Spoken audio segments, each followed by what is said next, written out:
كان رجل عبد الله عز وجل سنين عددا، ثم نظر من باب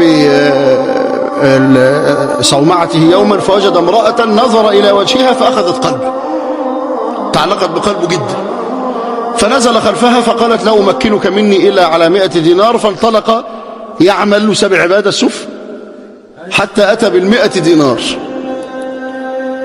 ثم لما دخل إليها ارتفعت على سرير من ذهب وتجردت وقالت هيت لك، فقام ثم قعد، فقالت ما لك؟ ده انت بقالك كام شهر بتشتغل عشان تجيب القرشين دول، ما لك؟ ليس بينك وبين ما كنت تريد إلا خطوة، بس يا دوبك تعدي كده تطلع فوق السرير.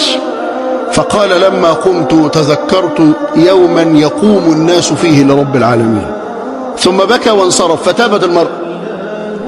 وبعد مدة أتت المرأة تبحث عنه، قالت ده سبب هدايتي لازم ما اسيبوش أبدا، حتى وجدته فطرقت بابه فقالت أنت فلان؟ قال نعم. قالت أنا كذا وكذا، وحكيت له القصة فشهق وسقط ميتا. يقول لي بقى لما طلع يشتغل وفضل يجمع في فلوس، ايه اللي خلاه لما وقف قال له يوم يقوم الناس لرب العالمين ففزع قلبه، راح قاعد.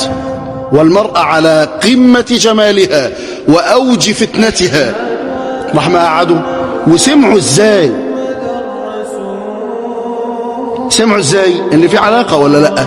مش هو ده داعي الله في قلبكم كلنا؟ في واحد جوه كده ملك جوه شغلته انه يدعوك، بس اذا صفيت الباطل فاظهرته على الشيطان، وإلا مش هتسمع.